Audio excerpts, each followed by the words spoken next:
You good? Call this meeting to order, call the roll. Please. Mayor Pro Tem Smith is absent. Trustee Wyland. Here. Trustee Howard. Here. Trustee Hart. Here. Trustee Schaefer. Here. Mayor Combs. Yep. Pledge to the flag, please stand and remove your hat. I pledge allegiance to the flag of the United States of America and to the republic for which it stands, one nation, under God, indivisible, with liberty and justice for all.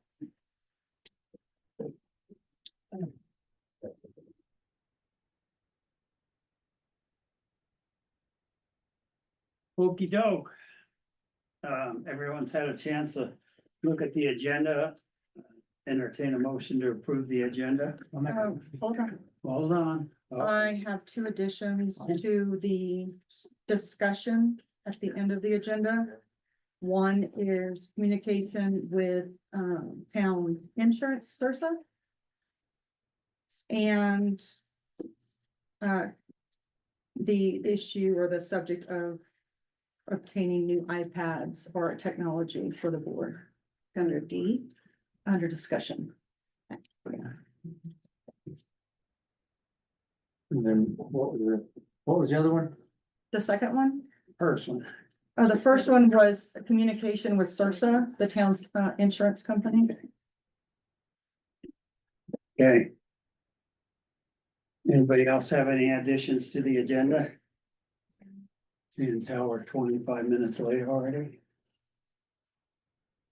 Okay, now I'll entertain that motion. I move we approve the agenda with the additions. I have a second. I'll second. We have a motion and a second. Any discussion? Nope. Okay, all those in favor signify by saying aye. Aye. Okay, public hearing. Mr. House, are you here, sir? Yeah. Oh, good man. Yeah. Mr. House has a new business application. And you are the last stop for him to get that established and move forward. as, Take the podium, Mr. House. Don't think I'm letting get you out of here without picking on you. Okay, tell us what we got going. Just ag supply, sell hay, railroad ties, oil field pipe, just applying for my business license. Got the zoning done, so this is the next step. That's it, I guess. You know, well, we're excited to have you Well, in that's town. Yes. So, anyone have any questions for Mr. House? Seemed pretty straightforward. Where they are. I don't know, does this mean he won't come visit us anymore? Oh, he'll come visit. Oh, I think you need to come to Okay, I'd entertain a motion to approve a American new Customer. business application. So moved. We have a motion. Do we have a second? I'll second that. We have a motion and a second. Any discussion? All those in favor signify by saying aye. Aye. Opposed, same sign. You're in, baby. Start Yeah. selling that hay. He doesn't need anything, does he? It's his business license. You've got it in that envelope right there. That's what I thought. Let me make a copy of it real quick for you. I have strict instructions from the clerk. Do it. When will she be back? Monday. Okay, I don't have to sign that. I'm not getting up, so you Is it already signed? She's sign by Tasha Sasha. signed it. Go ahead. You don't want a copy? No, she must have a copy. If she's the only signature on there. Yeah, I've been waiting for a signature. Thank you, sir. you bet, buddy. Long process, but you did good. It's all right, I've gone through. some- Okay, thank you. Thank you, Foster. Yeah, we'll see Careful. ya. Okay, now we have a special event. Liquor license, Corey Vasquez and Kiowa Bar. Hi, I'm Emily Vasquez. Hi there, how are you? Look like Corey. No, I'm not Corey. He's my brother-in-law. Yeah. We're gonna have a celebration. Yeah, the 150th Elbert County at the fairgrounds next Saturday. Mhm. Okay. So what are we serving? We're doing beer, wine, and liquor. I think they're doing a full bar. Okay, so just, it'll be full scale. Mhm. How are we gonna keep little kids from, Wristbands. we're gonna do Wristbands wristbands? with ID checks. Are you all tip certified? Mhm. Okay. Well, I know that's gonna be a heck of a celebration, so. Yeah. Board, do you have any questions? Pretty straightforward. Okay. I would entertain a motion to approve a special event liquor license for the Albert County 150-year celebration. So moved. We have a Second. motion and a second. Any discussion? All those in favor signify by saying aye. Aye. Opposed, same sign. This one hasn't. Do you have a copy of this? Yeah, I need to make a copy real quick. There we go. Thank you. Yeah, good luck with that. It's gonna be a fun time. Thank you. It will. Get my ducks here in a row.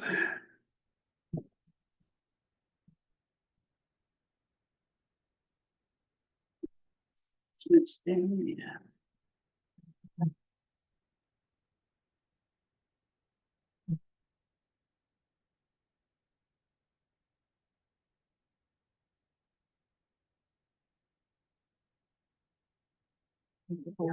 Yeah, of course. Thank you. Thanks for you. coming. Okay, public comment are limited to 3 minutes. When you are recognized, please stand. State your name and then address the board in a professional manner. We're not gonna probably respond to your comments at this meeting. We'll take it under advisement and answer the questions a little bit later. Anybody on the list? Yes. Ms. Coons, did you still want to speak? I don't need to be heard tonight. The stuff I was thinking would come up tonight is not gonna be till maybe next month. Yes, What ma'am. we think. Okay. Thank you. Before I call the next one, Ms. Bourne, do you have anything to say about the next one being Mavericks broadband?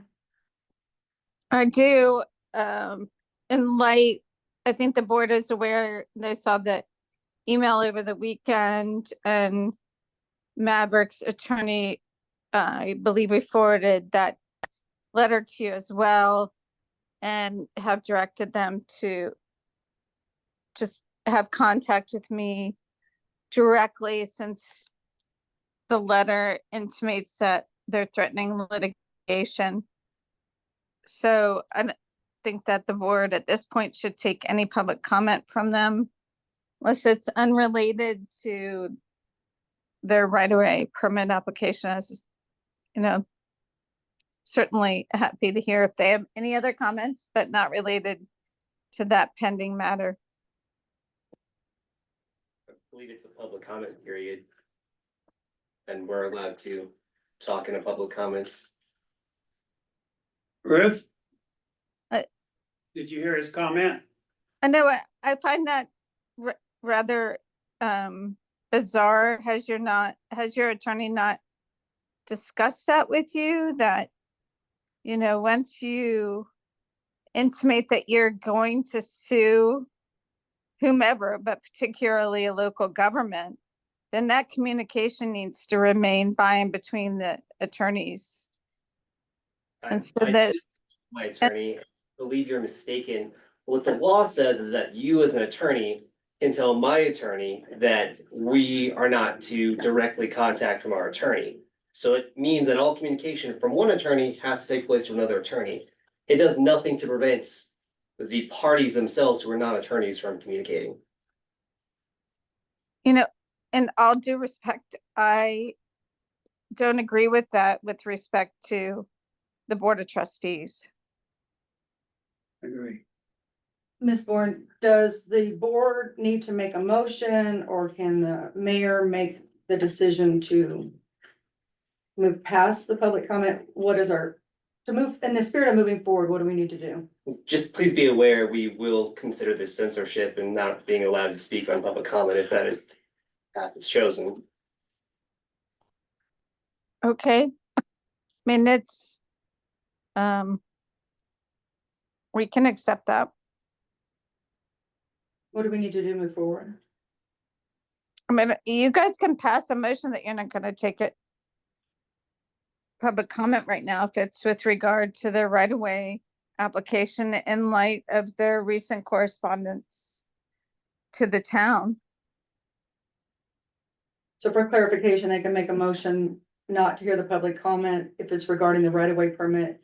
Yeah, if But you want anything it's- else, we're happy to discuss. It's quite a quick comment. I was really just gonna give you guys a copy of the fee schedule that we were handed and a copy of Colorado law, which I feel your attorney probably should have shared with you, but we would have been done, it would have been quite quick. Gary? I'd like to make a comment. I'm not an attorney. I don't know anything about this kind of stuff. However, I do know whenever there's litigation that's threatened, there is to be no communication between the parties that are addressed in that.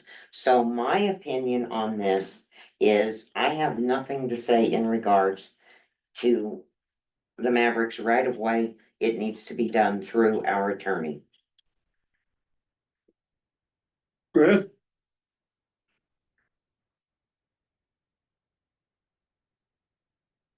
I think it takes a motion from you guys to just move forward. Entertain a motion. I move we move forward. Make a motion, We have a second. I'll second. Okay, any discussion? All those in favor signify by saying aye. Aye. Okay, motion carries. Okay, moving on to staff reports. I appreciate everybody picking up the ball for me while I was out, and I want to commend the ladies in the office for their hard work. Because it was kind of tough. Any trustee? Have any comments? I kind of have a question, comment. Who's responsible for the sidewalks? Like, is it the homeowner that's closest? You got which sidewalk are you referring to? Referring to one on 86? You were referring to one in No, the all around neighborhoods? like Fun Valley. Like if it's broken or weeds? No, or- just weeds and. Yeah. I mean, trash is. So obviously not from things the sidewalk to the house is the boundary line for the property owner. that- Yeah, From the sidewalk to the road is town's right of way, is my understanding. okay. And you're responsible for the homeowner to take care of that right of way, I believe. I mean, that's kind of what I always thought. We have a sidewalk right next to our house and Uh-huh. we maintain that, but there's a couple other ones, so I'm like. Yeah, they You haven't can't been even- taken care of. Yeah, you can't walk past them. I believe So- they're already on the radar, code enforcement. Okay, I can't attest to that. I know that there's a certain percentage are in the mobile home park and the rest are in the town. So, her quarterly report is included in your packet, but of course, the town doesn't get any names or addresses Right. to any of those violations. Isn't We she did that just on out here, purpose. code enforcement? She's not here. She had Yeah. obligations at 3 other municipalities. he likes to. I know. What you're asking, wasn't she just out here looking? Yeah. I thought And she was snow just out here removal looking. is the responsibility of. Oh, she was out here, Yes. So, end of August, Yeah. like the last week of August, yeah. anything else, trustees? Ms. Bourne, do you have anything?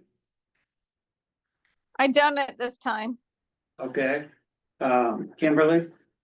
I do, I have my first memorandum to the board regarding public comment made at the KWWA meeting on August 13th as it relates to the town.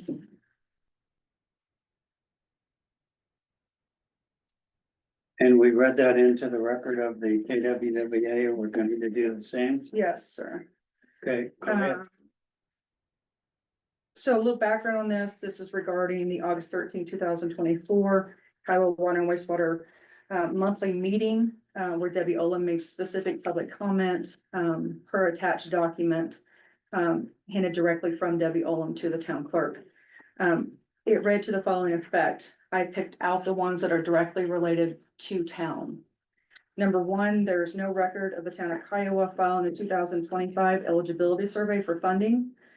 That was due by June 30th on behalf of KWWA. As a citizen and taxpayer of Kiowa, not as a previous board member, I verified with Eric Worker at the CDPHE that the water and wastewater survey had not been done and that Kimberly Boyd is the contact listed and responsible party.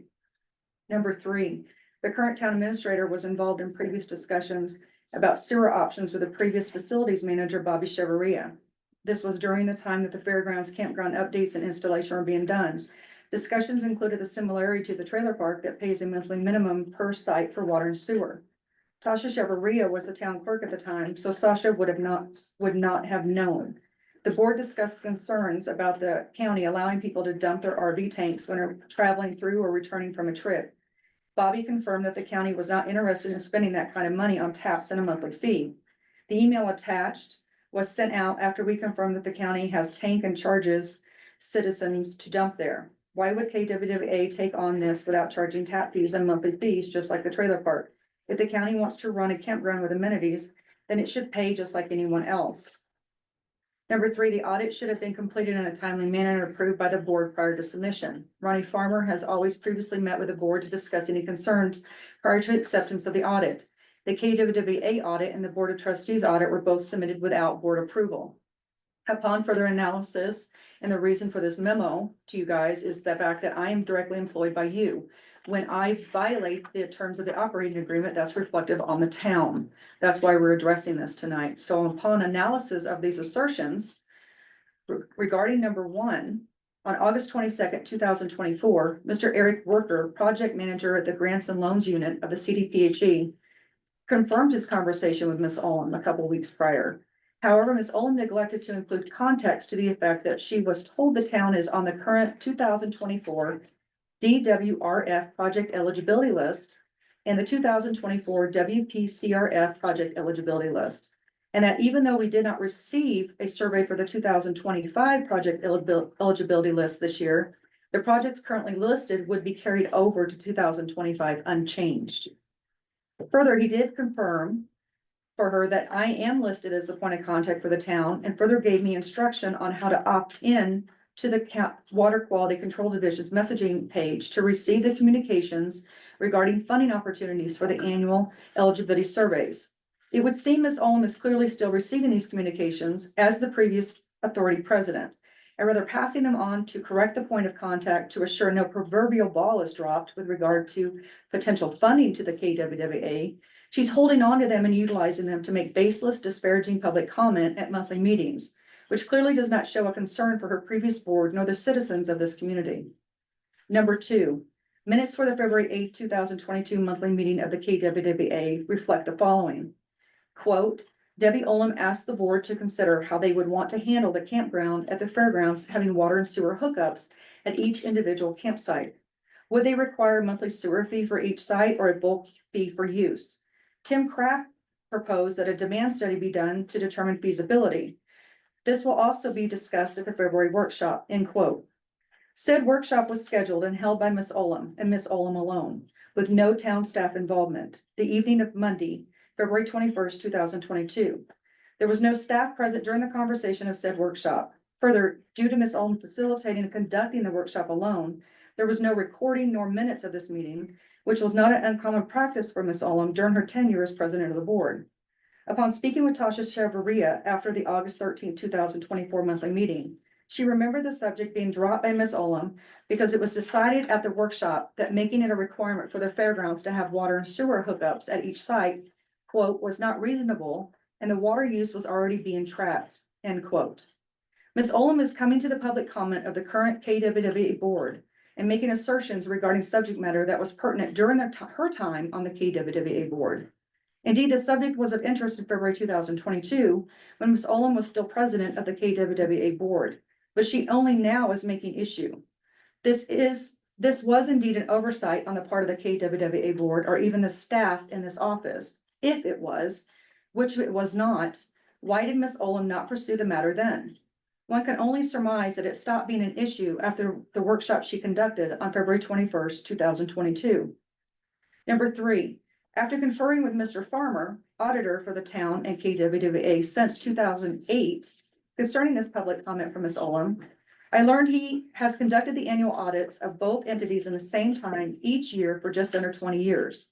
He did confirm that there were years he attended a monthly board meeting to give a report of his findings for the previous year, but there have been a couple of times he has not.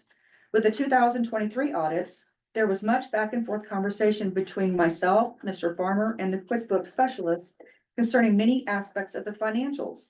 The conversations mostly centralized around the way in which Ms. Olam set both entities up in QuickBooks and how neither met the requirements of a public entity, but rather a privately run business such as she was set up her own. Further, he said he had voiced this concern to Ms. Olam for many years, but despite those conversations, his professional advice was ignored. Aside from this fact, though, the audits of both entities have always been done in the same time each year and have met the statutory requirements of the state and other pertinent governmental agencies. Apart from 2021 and 2022, wherein the town was transitioning with their administration.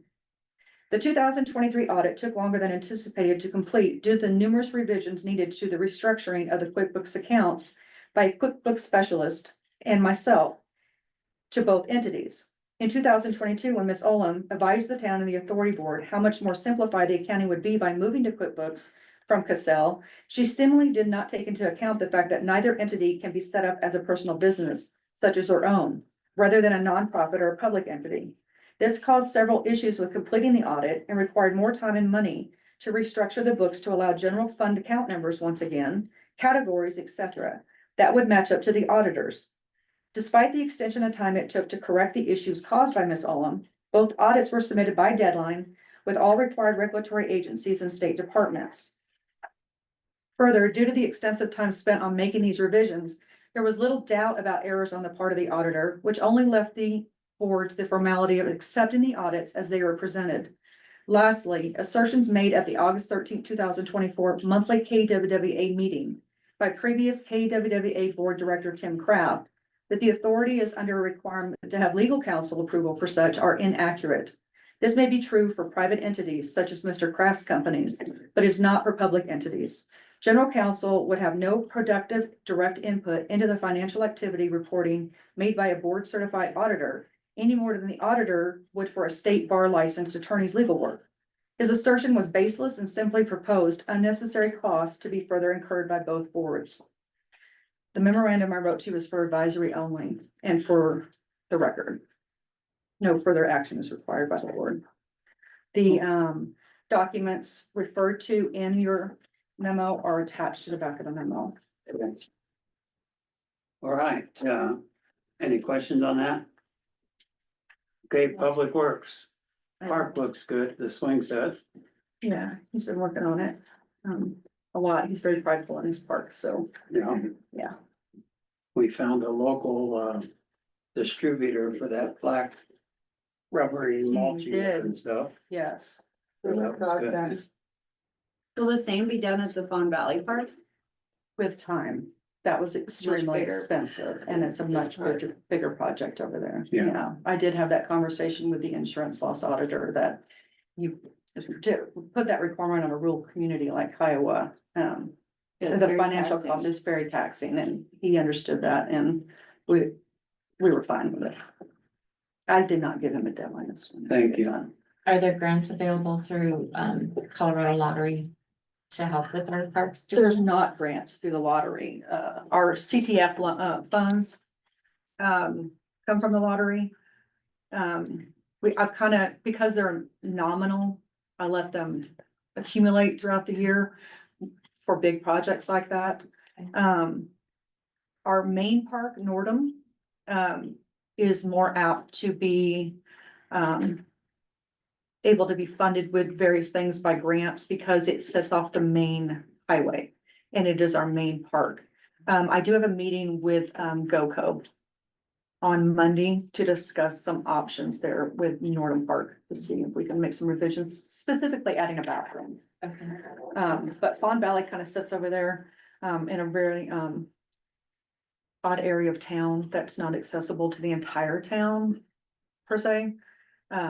Or to people passing through Kiowa. So it's a little harder to find grant funding for parks that set in a way that Fawn Valley does. Yeah, it would be nice to have a roadside bathroom Yeah. in the location of the Main tennis park. court. Yeah, Yeah. exactly. Oh, we're gonna talk about it on Monday and I'm gonna talk to him about Okay. parks. Code enforcement, getting kind of fun, having fun with that. Everybody's got their report from the third quarter. There's also a letter attached that Mrs. Ellis sends out, kind of an analysis of what she does. I did want to give you each one of these. She wanted you to make sure you had this to refer to. Do you have any questions about the code enforcement report? Yeah, I'm trying to get through it. Okay. I'm paper people too. The report, for the record, states in the third quarter of 2024, she had 284 violations in total. 895 inspections were conducted, 489 notices were issued, 18 summons issued into court. I'm sorry, summons issued 18, violations to court were 41, violations closed, this, last quarter were 191, and there were 22 inquiries made to her, regarding, some sort of code enforcement questions. The types of violations, she, reported on were 9 zoning, 105 weeds, 10 vehicles, 10 wrecked vehicles, 20 rubbish and trash, 7 right-of-way obstructions, 6 others, 52 junk and debris, 2 fence, 60 clean and orderly, and 3 animal complaints. And what is the violations to court? Those are ones that we have, or she has, I shouldn't say we, because I have nothing to do with this, but she, has given numerous, notices. She starts out with a courtesy notice, which is what you have in your hand. Those absolutely are not required by law, but Kiowa has chosen to issue those as kind of a more gentler way to nudge somebody into compliance prior to issuing the next more, escalated, which is a notice of abatement.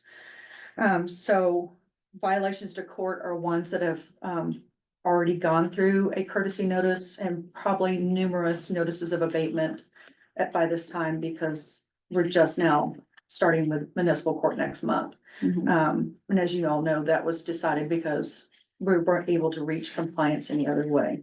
Yeah. So with regard to that, first, I want to address number 1, Ute Village code enforcement, so you're all aware. Myself, trustee Howard, the mobile home manager, owner, and Susie all came to the table and had a sit-down meeting regarding the mobile home park. It was determined through the assessor's office that those roads that run through the Ute Village Mobile Home Park are indeed private service roads. They are not town roads. The decision was made upon that information coming forward by the mobile home owner to cease code enforcement inside the mobile home park. She asked that we proceed with the 6 summons to court that have been issued for the mobile home park, with the understanding that if those 6 people don't comply and ignore the fines that the judge may attach to those, then those would fall on her as the owner of the mobile home park. She was okay with that, asked that if it reached abatement, go ahead and proceed with the abatement and forward the cost of such to her. But at the close of those 6 cases, that is the end of our interaction with the mobile home park as it relates to code enforcement. I mean, is she gonna have a standard for how they keep their homes at all? Because I'm like, kinda There like are. wishy-washy on that. There are park rules and regulations. However, it's very difficult for the owners to enforce those. That's why originally they had asked the town to come in. They've changed so many laws with mobile home parks. The owner doesn't have a whole lot of say-so in anything that goes on, unfortunately. Yes, sir. Question. Jeff, I live in that park, and you So have do I. owners and you have renters. Yeah, I live there. So the too. renters, I mean, yeah, I mean, I got a summons, but the summons is a joke. There's Okay. no court date on it. Can I finish? Yeah. Okay, well, let me finish with this before we start with that, if you don't mind. Oh, yeah. I did write you all, I've gotten a influx of complaints. Not only to myself, Director Howard, trustee Howard has gotten complaints. And they're seemingly being posted all over social media apps. So I did have a conversation with Miss Ellis, concerning these. And, I did do you a memo, regarding that conversation I had with her and some of these complaints. So if you would, allow me. On Saturday, September 7th, it was brought to my attention, comments being made over the social media platform Nextdoor as they relate to code enforcement activities within the town. Postings from various individuals gave an indication they were receiving unwarranted violations for various code violations. Grass nuisances, weeds, etc., with no indication of what the actual violations are or where it is located on their property. As well, as taking issue with the language providing these violation warning letters and the assertion that they have attempted on numerous occasions to discuss this matter with code enforcement contractor Susie Ellis of Community Preservation Specialist. Upon further research into the issue, courtesy letters are first sent with no threat of fines and with a photo of the violation showing the violation. That's what I just passed to you as an example. That's what they're getting now. Now, prior to the meeting with trustee Howard, that picture was not being included. And indication of what the actual violation was not being customized into these notices. It strictly utilized the language coming from the code, okay? We requested that be changed, and this is what they are now getting. Again, this was effective as of the end of August, which was the meeting. Courtesy notices go out first in all cases unless the violation is of an urgent matter. Letters not only have a photo, but letters are modified to be more specific and asking owners to maintain weeds along the right of ways, alleys, ditches, and along fences as opposed to just weeds on the property. This was a recent request made by town staff to address complaints of vagueness in the courtesy letters. When upon reinspection 30 days later, no compliance and often no communications received from the owner, the next level of notice is notice of abatement. This notice is legally required to be more assertive and must inform the owner of the potential fines and possibility of court action. It does read and feel more threatening, and again is more specific, asking owners to become compliant. Bullying and scare tactics have never been a part of Miss Ellis's approach. The second letter is admittedly not friendly, but unfortunately, this is not her choice. She does not have to issue courtesy letters by law, but she does so to avoid heightened anger responses from owners and to bring a more friendly approach on the board's behalf to all communities she works in. She has a few communities that do not want nor require the courtesy letters issued, and they ask her to go straight to the notice of abatement. The $2,650 fine is in the town's ordinance, and Miss Ellis is required to let homeowners know this is a possibility. This requirement stems from owners not reading their ordinances and they are subjected to, and so owners will not be surprised if they end up in court. Some people feel threatened by the transparency, but most appreciate knowing what they could be facing without having to dig through and read pages of ordinance. But please note the $2,650 is the standard amount found in abatement ordinances. Lastly, Ms. Ellis is the first to understand the frustration residents will carry if the town is viewed as immune to their restrictions. This is why she does not hesitate to inform me as the town of areas that need attention. In fact, I myself received an email last week about the shop's property, and I responded to inform her of my intentions to take care of it, which were promptly taken care of when Mendez returned back to work. Residents receive a friendly letter just as the town receives a friendly email. Residents receive an escalated letter due to the lack of compliance, and the town is no different. They will and do receive the same if I find the problem to be ignored, is what she's advising me. So we had this conversation. This is the information I pulled from that conversation. She did note that any change to that fine amount would have to be done by the board. If you want to adjust that, you have to do that through the appropriate processes, which is through ordinance. Anything she issues and is in those letters comes strictly from the code of this town. It's not created or drafted by herself in any form or fashion. And again, they're not meant to be punitive, rather they seek compliance, and the fines cannot be assessed by Miss Ellis. They can only be assigned or assessed by a judge during the municipal court process. Okay, so looking at this letter and because you probably get bombarded with people, well, I got this, well, I got that.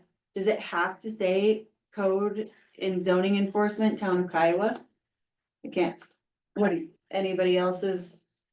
Like, I know that, What would you suggest? well, cause I know that you can get on and do like a complaint and stuff, and isn't her information on there? It is. We have a section of our website dedicated to code enforcement. It does list her contact information. It gives a lot of information about, the code. It gives a lot of information about what she enforces. And it does encourage them to reach out to her directly because, Right. you know, the reason that we, contracted with a third party code enforcement is to remove the perception of impropriety, by the town. It was my understanding that there were previous administrations that may have utilized the code enforcement process to, for lack of a better way of saying it, bully certain people in town. And on top of that, it's my perception that it's not town administration or the town clerk's position to be doing any sort of enforcement in the town of Kiowa. We Well, are, and that's kind of my question on that is like, I'm looking at how many numbers these are. I'm like, if even half of those people call with a complaint to you, that's a lot of time away that you're like, this isn't even me, this is third party. well, it's a whole nother job. It will require me to get in a vehicle and drive around town and do Yeah. my own personal assessments, and I'm not qualified to do that. That's not my purview. So I'm just like looking at this thinking maybe, you know, as our respectful sign off, that it can be something other than, you know, of course, it's gonna say town of Kiowa, but maybe another contact or something like that, so you're not getting. Well, it's my understanding by law, it has to come from the town, and she is contracted by the town to conduct those services. So she is the contracted code enforcement entity for the town of Kiowa. So, So they would contact her. yeah, it's not, they're contacting her, but they're not contacting her and her agency. They're contacting her as the contracted person that conducts this service for the town of Kiowa. There is, I've gotten some frustration from citizens because they will call me and ask questions, and I don't know about these violations until somebody calls frustrated about it. Yeah. I don't, as you don't, we don't get a list. You get this report with no indication of citizens' names, addresses, violations, and that's done. Because as a contractor, that's what we pay her to do. Well, that's specifically to keep the, keep it anonymous, you know, you are also citizens of this town. So it just keeps it from being biased. If you don't know who those code violations are, you may have an issue with your neighbor and she may have written the neighbor, but if you aren't directly involved in knowing any of those names or addresses or anything like that, then there's no way for anybody to give the perception of impropriety as those violations are related. Or, you understand what I'm saying? Yeah. So is there a way on these courtesy letters to have a link to, you know, if you have questions, go to this part of our website, that's where her information is, or something? I can ask her to Like add that. that? Yeah, I can absolutely ask her Just to add that to because- the letter. I mean, I wouldn't wanna be you on the other end of the phone when everybody's Yeah. calling, I got this, I got that, especially seeing these numbers. Yeah. And that's, I'm sure, the first person they call. Well, and that's what I do. I refer them back to her. But even if they had something on there, like, this is your first point of contact, if you've got something. Yeah. I don't have a copy for myself. That top of that letter. Does it have the contact? Does it have her Says contact or ours? Town of Kiowa Code and Zoning Enforcement, And it's got, 303-422-4473. and that's her phone number. That's her, phone And, number. That's her contact See information. compliance at Comcast.net. Then it has our website. Okay, so that's her contact information, and then that information is also included on our website. But even if it just said something like, your first point of contact is this, or, I don't know, that's just my opinion. Well, that's why her phone number is at the top. Yeah, well, how many people actually call Yeah, that? Or do they I just do go agree straight with to you the on that. phone? They won't look. the first Just maybe a place. one I did, sentence and I of got written clarification. Kim, Susie? Actually, I didn't even know where you got right. Yeah. You said something. I had my boat in the street, so. Um, And We do- I do appreciate that she has put the picture because it was very confusing. If you talk about rubbish, what are you concerning, or excuse me, refuse? What are you concerning, what is that? I know there's an explanation down here. I will- Yes, I will tell you this, a situation came up this week, that there was a resident here in town that had received a courtesy notice and then had received a notice of abatement. By her admission, she doesn't remember getting a courtesy notice. She doesn't live in town. She owns a house in town that she rents. She was understandably upset when she's reading information alluding that she's gonna be charged upwards of $2,650 for a fine, should she not reach compliance for that. We did talk that out yesterday, and she did have communication with Miss Ellis. As a result of that, she also sent me and Miss Ellis pictures, showing that what she was being noticed was not actually behind her fence. Excuse me. And after those pictures were sent and further analysis was done on the pictures that Miss Ellis had provided, it was determined that the fence line that she was being noticed for was not the back of her property. It was the house next door. When it situation like that happens, as I understand it, some of these houses and the numbers of these houses are not sometimes easily visible to somebody driving by or even sitting out front. Miss Ellis utilizes an app called Land Locate or something like that, that will allow her to, where she's sitting, it will locate the property and actually give her property owner information and correct address where she's at. Now, we all know how technology is out here in Kiowa. Sometimes that's not accurate. So technology failed Miss Ellis in this instance, and it caused some undue stress and concern, understandably. But those things do happen, you know, we're either human or technology fails us at times. Things happen. Apologies have been made, and correct notices will go out.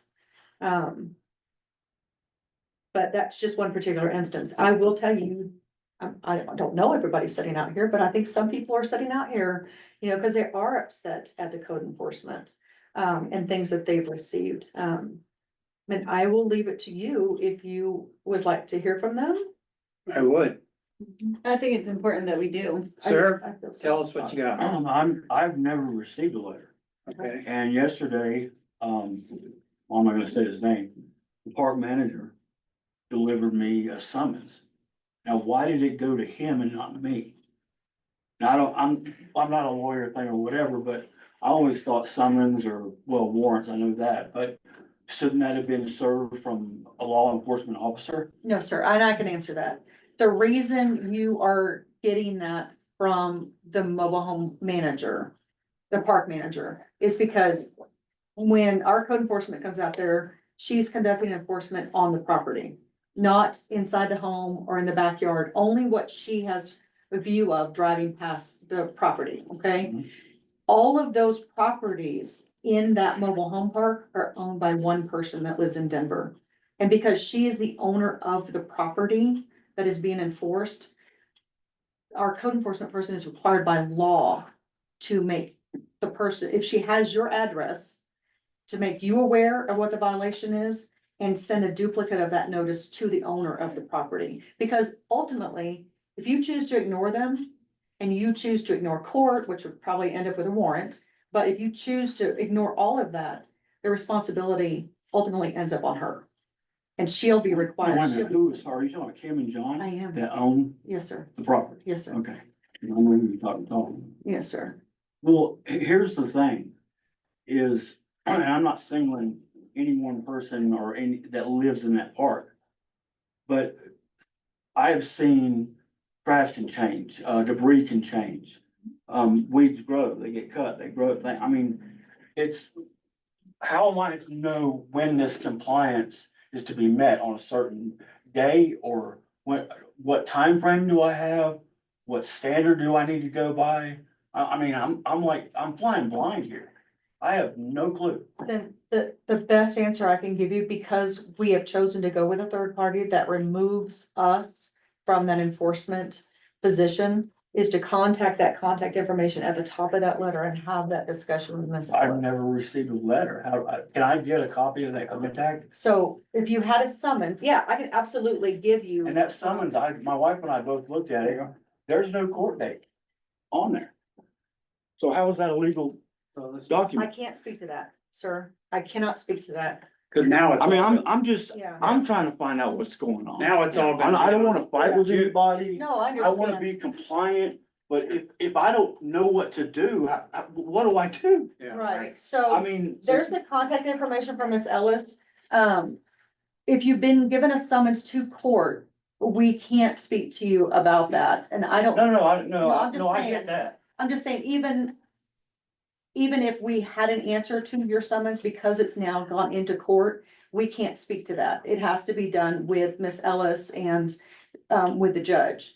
But I would recommend utilizing that contact information, top right-hand corner of that letter, and reaching out to her and explaining to her exactly what you just told. Well, her. and it says Kiowa Municipal Court. There is no more Kiowa. There's only Elbert County Court. No, sir. We've reinitiated our municipal court, and it starts again at the beginning of October. Because we've had so many. Okay, cause I remember the Yeah. court back when it Yeah. had that stupid police department. It was a Yes, joke. sir. But anyway, that's another issue. I'm glad that got taken care of. Yeah. But, okay, at least I know something. Yes, ma'am. Yeah, I am the person that Kim has Hi, been Ms. talking Hall. about here. Hi. And the first thing I would like to say is to thank Kim for intervening and helping resolve the issue. The courtesy letter, I did not receive it, and I'm retired and I look at my mail every day, so it's not that I don't remember, I did not get it. When I asked Ms. Ellis, how do you know somebody got it? Her response was, if it's not returned, we assume it's been received. I did not get that first letter, which has a picture. I got the second letter that scared the daylights out of me. And it has no picture. When I asked about a picture on the second letter, Ms. Ellis said something about that would make it a custom mailing. I don't know if that relates to cost or what the issue is, but there is no picture on the second mailing. The letter was written on August 28th. It was mailed on August 30th with Labor Day weekend. I received it September 3rd. I started calling on September 3rd. I called 8 times that week and got no response. Kim was very helpful in that regard because she sort of ran interference to figure out that the voicemails I was leaving for Miss Ellis were sort of caught up in the static land. That's a good word, of yeah, that's what Iowa. it's described, yeah. And she did not, apparently, what she got, she did not understand what I was asking, which was exactly what was referenced earlier. Please show me where the violation is. I bought a property, I maintain it, it is clean as a whistle, and I've sent pictures to Kim and to Miss Ellis to show them that. And it was very upsetting, and a very upsetting person that lives there who has broken his neck to try to make sure it is a property that the town of Kiowa, as well as anyone, its neighbors, would be proud of. And that was really the issue, is I couldn't get a hold of anybody to tell me what was going on. And based on the information letter, which says you have 14 days before this legal action will be taken against you, 14 days from the letter that was written on August 28th is today. And I was upset that I was gonna have this happen, and I didn't know how to correct it. My whole point was to try to be compliant. My whole point was to try to make sure that I kept the property well, that it was a property that was in compliance with code and covenants. So that Kim fortunately, I actually went out and read all those statutes, and I got back to Kim and said, it says I'm not supposed to contact you, but my neighbor said, call you and see if there's anything you can do, and I did. And Kim was the one who interfaced with Susie and kind of explained everything that was going on, and that's how they figured out the voicemail messages were kind of scrambled. And that based on, she said, well, you got this letter. I said, no, I didn't. And there's no picture on mine. Please just give me a picture. Kim went to the trouble of getting a copy of the original letter, a copy of the picture that she got when she was notified with the second letter, sent them to me, at which point in time, within an hour or two of me looking at it, I said, that's not my property. If I'd had this in the first place, we'd be having this phone conversation back in July or August. So she really was instrumental in making sure that this was taken care of. I'm the one that it was not my property, it was the property next door. And I talked to Miss Ellis today, and she said the exact same thing that Kim did, which is the app that she uses, she goes down the alley, and the app that she uses tells her what the property, the numeric value of the property is when she's sitting behind these houses looking in the alleys for violations. The pictures that I sent, I think you would agree, Kim, show a very well-maintained Very well. property. Yeah, she even has her fence, stained as opposed to the picture. And I happen to be right behind the Kiowa bar, so next Saturday is gonna be a heck of a late night for sleeping, I think. Okay, thank you. So at any rate, the point I'm making is that, if you don't get that first letter and there's no picture on the second letter, you're scared to death. Especially if you in your heart want to take care of it and have always tried very hard to follow the rules. And that's the only point I make, and I want to compliment Kim because even though it says it's not her duty, she got in the middle of it, got it resolved. I found out that it was the next door neighbor's property. I pity them, whatever they're gonna get, but. Okay, thank We you. appreciate that. Okay, anything else on code enforcement? I don't have anything else. All right, let's move on to our consent items. Approval of the minutes from August 13th, 2024 monthly meeting and September 4th, 2024 special meeting. Everybody's had a chance to peruse through those minutes. I'd entertain a motion. So moved. We have a motion to approve the minutes from August 13th and September 4th. We have a second. I'll second that. We have a motion and a second. Any discussion? All those in favor signify by saying aye. Aye. Aye, opposed, same sign. To those that came with you. Okay, expenditures from year to date 2024. Thanks for coming. Yes, thank you. First day for it. Thank you, Thank you, guys. Thank you. You dropped something there. thank you. Hey, My nasty grin. any questions on the expenditures?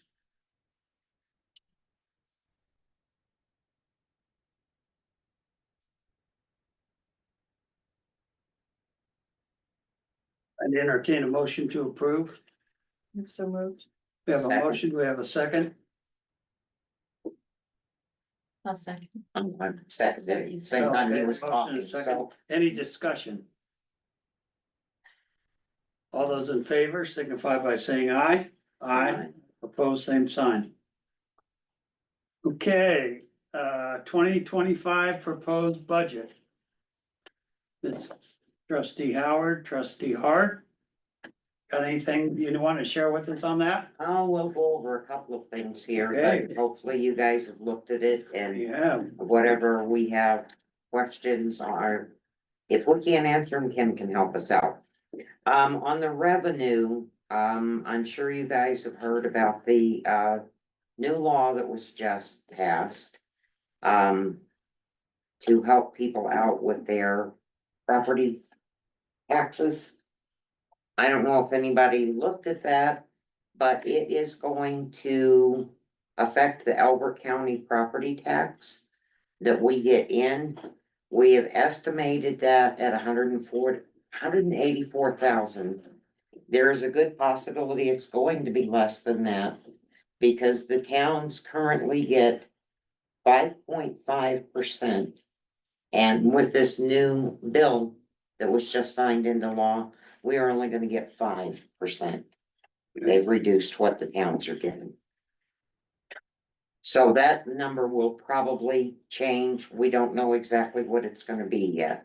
Okay, Um. Amy, help me out here. What else do we need to? We have, down here, we were talking about. Um.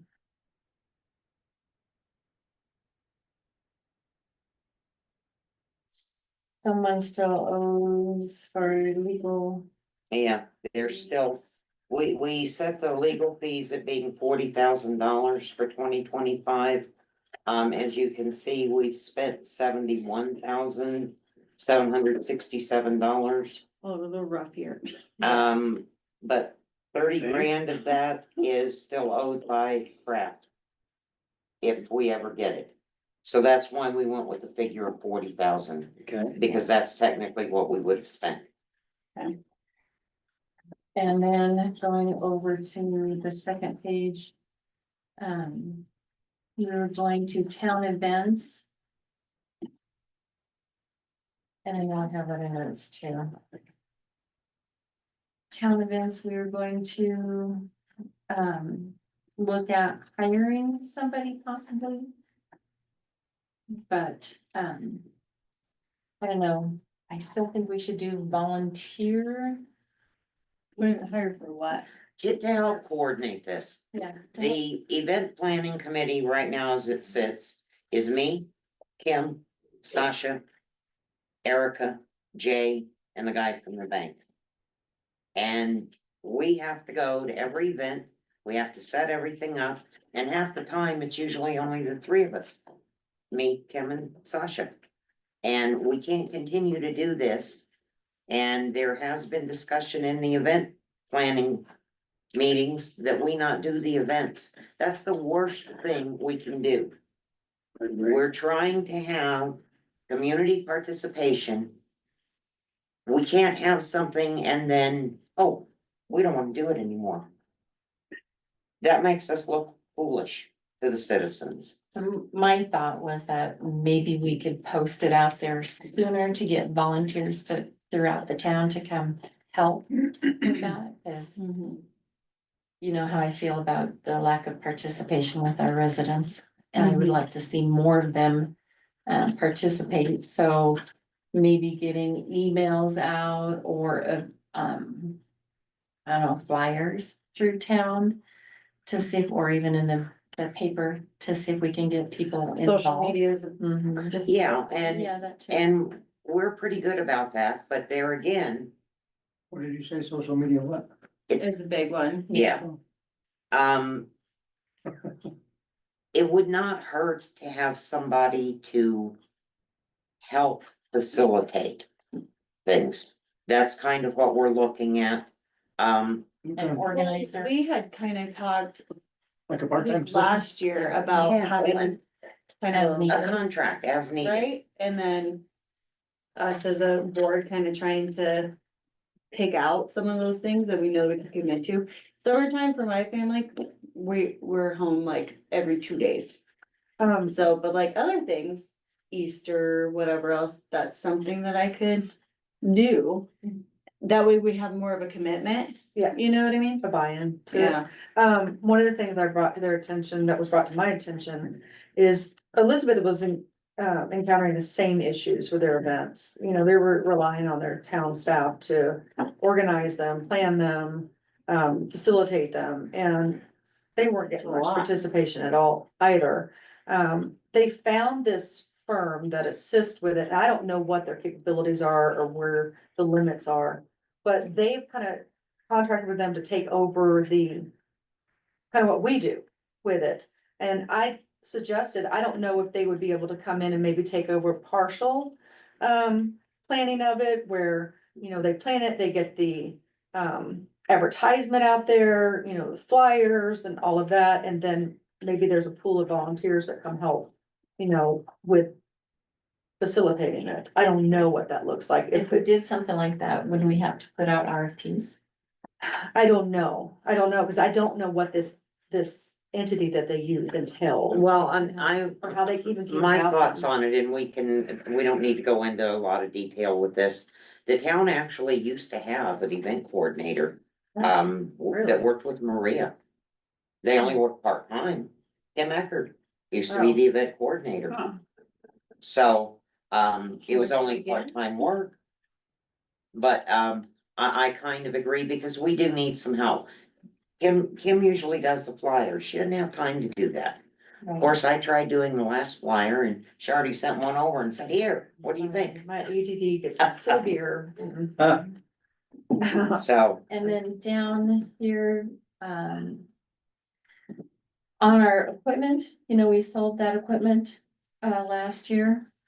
And then, we only used a portion of that to buy different equipment or put towards the lease. I'd like to see us use, cause it was like 50, was that 59,000? 55. 55. Yeah. And then we've only used, 5,800 of it, right? Mhm. And then I thought with that 55,000, that's a pretty good, chunk of change. And we were discussing maybe getting back on the website that we sold that equipment on and maybe purchasing new vehicles for the town employees to use down for maintaining, Works. for public works. Yeah, Sorry, Public thank Works, you. yeah. So we can, because the ones that are there now have no heaters They're 20 years old. and yeah, Every one of them. Yeah, and they're junk. Yeah. yeah, so if And we had can talked find about something that reasonable. Yeah. Yeah, we can look into that one. Yeah. does Yeah, I- anybody have any other questions on the budget? Oh. Oh, you guys did a pretty good job on what I see. Otherwise, Okay. Well, is it appropriate for me to make a Do we motion need to accept it? Accept the proposed. Yeah, except the proposed, as presented, because you're gonna get a final one to Right. approve in You December. made the motion. Yes. Second, Second. we have a motion and a second. Any discussion? All those in favor to accept the proposed budget with changes later indicate by saying aye. Aye. Aye, opposed, same sign. Okay, we're up to B, I don't know if you guys had a chance to read Kimberly Horn, Kimley Horn. Oh my gosh. Yes. the- Holy Yeah, so moly. that's the majority of the packet. Yeah. They sent over the scope of work and the proposed fee. We have $1.5 million, for this phase of this project, which is strictly the design and engineering of this. What Kimley Horn laid out is how they would approach this. There would be numerous, community, opportunities for community interactions, and, input as far as what your town and your citizens want to see, coming through the town center, with this project. It's very long. I hope you guys read it because there's Oh, It yeah. was, Okay. very, extensive. yeah, It's gonna take about a year to get through this process and to get it finalized so that we can go to advertisement for construction. I was warned in the beginning by CDOT that there could be a possibility that the money that we've raised thus far may not be enough to get us all the way to advertisement. It may only get us 60%, it may only get us 80%, because our cost estimate, when it was done with CDOT to get the grant, this phase of this project came in, at about $2-3 million. So I was very concerned that we would get started on the design and engineering, and then there would be a huge standstill in this.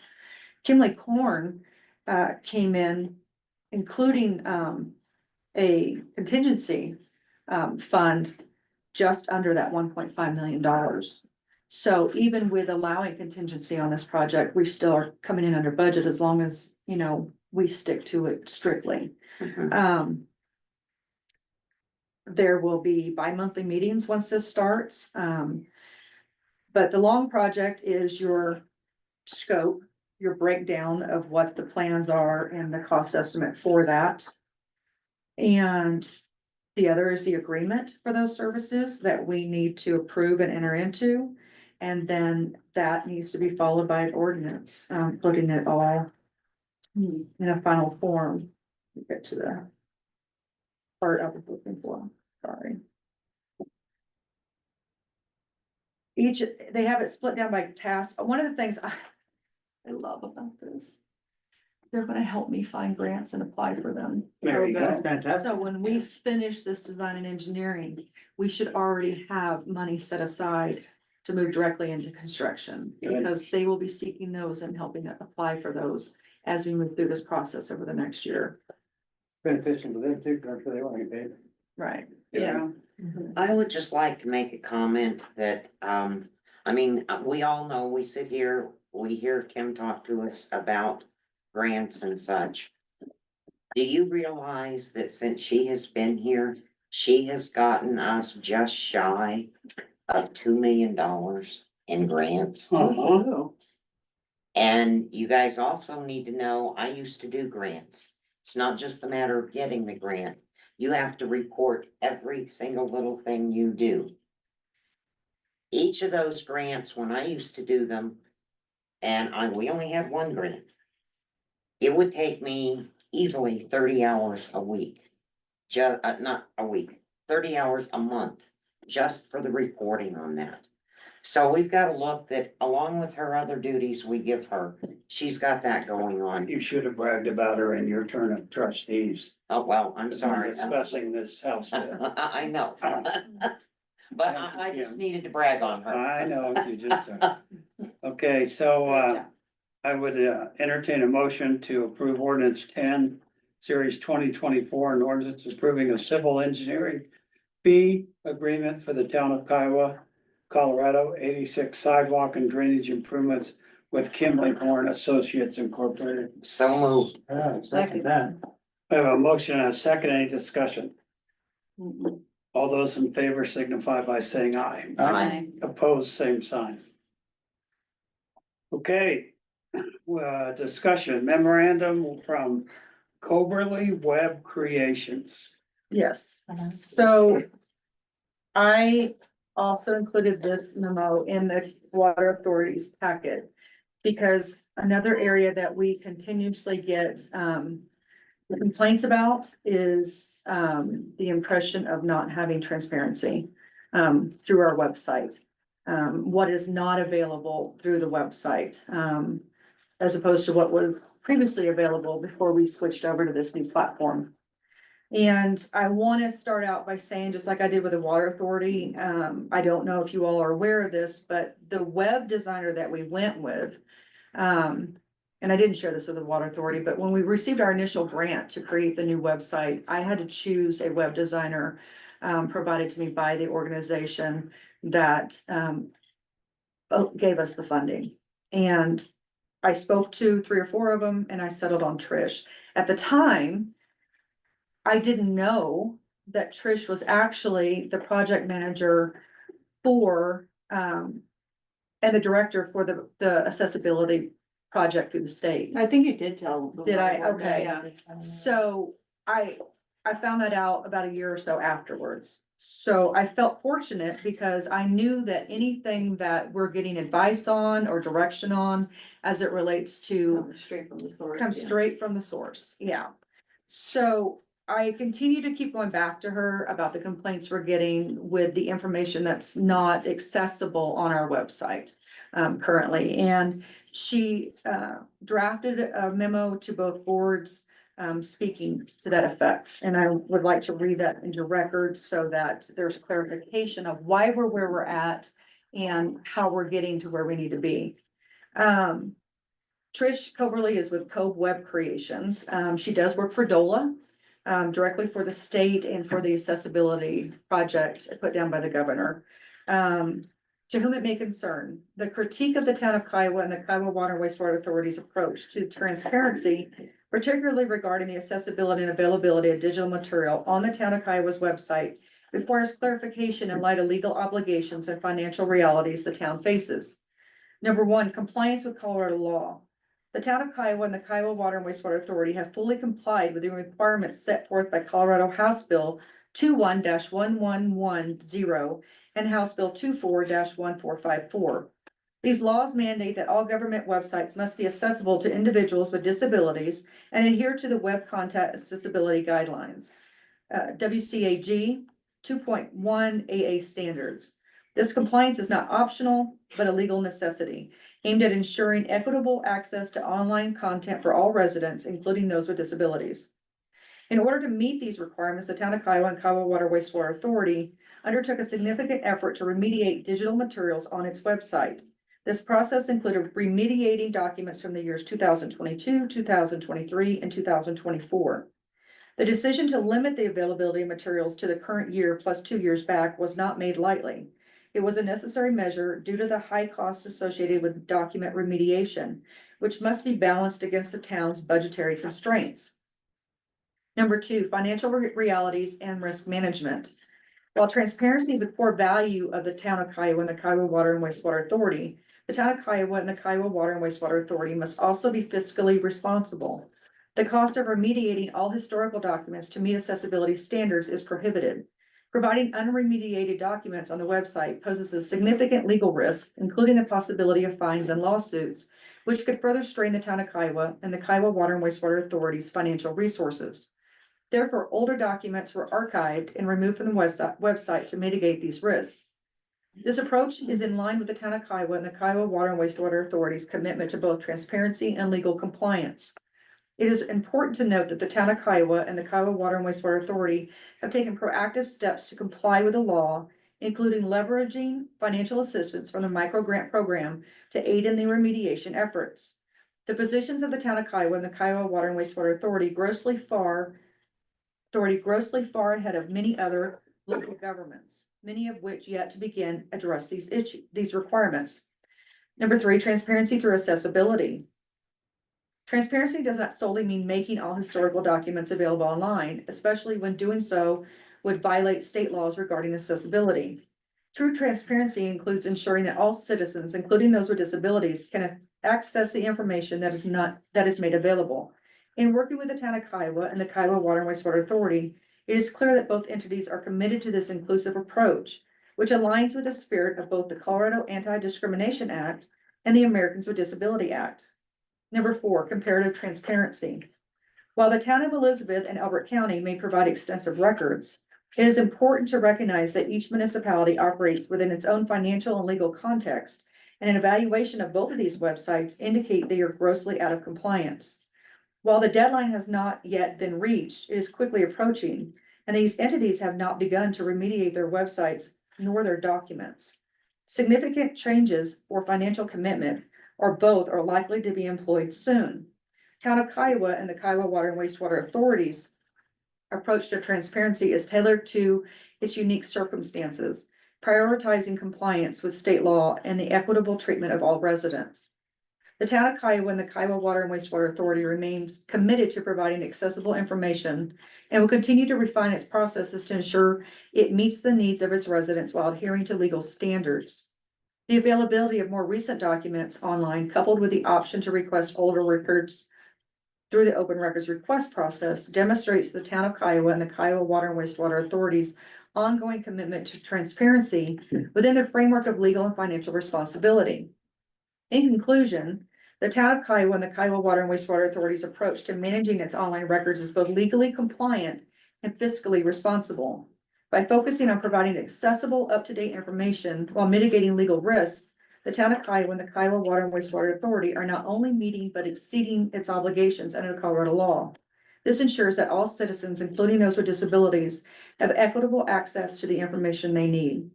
Ms. Coberly does ask that if you have any further questions, you reach out to her or our legal counsel to make clarification on any accessibility laws. She did share with me that those that are not in compliance, these cases that they're facing, should they be brought on the carpet, will end up costing them $30,000 to $40,000 for each individual lawsuit. So that's all I have. Okey-doke. And how much are we? All right, you good on that one? I'm good on that. We don't need a motion or anything, we just. No, sir. I'm for advising. Okay, we got a letter dated September 5th, 2024 from Mavericks Broadband from Wysocki Law Group. Ruth? Hello, Ruth? Hello, Ruth. I'm here, sorry. Okay, would you like to address this letter we got September 5th, 2024? Only to the extent what we discussed earlier this evening that we've directed their attorney to contact me directly on behalf of the town as they were threatening litigation with regard to the right-of-way permit applications. And, you know, that is where we are, and I just urge all of you, if someone from Mavericks tries to speak to you about it, to direct them to me and listen until we can resolve this matter. No. Yeah, and it will be on record since it's part of your packet. Yeah. Okay, and then we added two other things to discussion. Yes, I received communication from Sursa. I'm just making you all aware that pertaining to the lawsuit that Tim Kraft made toward the town of Kiowa and the Kiowa Water and Wastewater Authority regarding a quarter request, he's attesting was not made returned properly to him. The letter reads, this is our advisement that the $15,000 reimbursement coverage provided by Sursa in that instance has been used up, and that anything over and above that $15,000 now will come out of the town's budget. Okay. So currently, the outstanding balance will be $2,322. So that is communication from Sursa. Let's see, Okey doke. That's all you got on that one? that's all I got on that one. Okay, a 1-minute technology report. Yes, so in doing some research for the water authority, because I have suggested that they go to or move to dedicated email addresses such as you have for the town. And then obtain iPads, to again, also break down the cost of the copies that we're making, because, you know, we're not making them for the town anymore. So we really need to move to some other system for the water authority as well, because their packets are just as bad. The information that IT gave me, I found beneficial, and I felt I should share it with you guys. In proposing that possibly we upgrade the tablets that you currently have that are Android based and move to an Apple iPad. And there's specific reasons for that. Well, first I'll tell you that the costing of that is $348 per iPad. Okay, so it's cost effective. The plan, for each one of those for maintenance and, it's called a business manager, plan is $2 per user per month. And what that does is allows us to manage all of our devices that we purchase, as a town product instead of it being directly personally related to each one of you guys. Hi, sorry, I didn't think I'd be coming back, but my manager said come and show you guys this because, sorry. It's checked. Okay, There is no court date. okay, I would need you to contact Miss Ellis to discuss that. Discuss that? Yes, sir. Okay, Yeah, absolutely. sorry, I didn't. It's okay. mean to interrupt. I understand. Thank you very much. Thank you. And let's see, how's my train of thought? So, Last thing I remember you saying was yeah, $348 for each one. and they're not people specific, they're town. They're specific. town specific, yes. What does that look like? I don't understand why it's, what's different about it? I Well, I'm mean, not a techie person, Yeah, but right now, you know, each one of you would have to come up here and have your tablets set up individually with the help of IT, where this would be, it's my understanding, because I don't know anything past what they've given me so far, is they would be set up all in a general format with a general login, that would all be as a business product of the town and not as a, set up as an individual personal device of each one of you. So- Right now, it seemingly, from my understanding, is set up and personalized to each one of you. Right, And I don't. Yeah. so like if I send an email to Bailey, it's gonna go from my Jonathan Schaefer, Town of Kiowa email to Bailey's email. You'll still you'll utilize your town email addresses on each one of these. Oh, Yeah, you're still gonna use the same email addresses, but somehow the platform's different. More on a business platform than a individual platform. so like my computer at work, I've got a login where I log it in. But yet I see all of the company's stuff under my login. It's probably more like that. So that's, That's kind of what Yeah, that's how I envision it when they're explaining it to me. I'm sorry. Tim. I've got a question. I don't know about, iPads. I will tell you, I dislike, iPhones. We don't get along well at all. I will Oh, agree. I am, I'm So, a third person myself. Yes, so I would prefer if there's an Android type system. Or what about just what are they called, notebooks? I had mentioned to Kim, I'll let you in on this too. If, what would make those easier is to have a keyboard.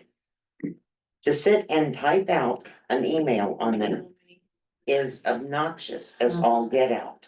I agree. Yeah, So is there like a small, I don't know if they call It's them all notebooks it's anymore, they used device to be. specific, Okay. those keyboards are. Mhm. I And was I- gonna say, can't you set it up on your tablet to set? Yeah, it they're as for a keyboard? Androids, they're for iPads. I looked at them today a little bit and No, I the mean, ones in that. We gotta But you get can a set techie that in. up Yeah, as you a, can turn it. that's this still way too and small make it, for me. But it's still, yeah. It's too small for me on my phone. Yeah, it But I would have no attach choice. to your device. There's some that have a case is the word I was looking for, the water authority meeting. There's a case that would fold around it.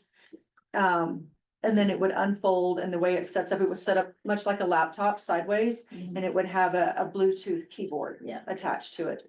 Nice. I can get with IT Okay. and do a little Yeah. bit. There you go. There, yeah. There you go. Yeah. Just like that. Like that.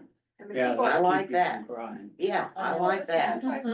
Yeah. Yeah, and that's is that the iPad there then? This is an iPad, yes. okay, And I have an iPad just like that too. okay.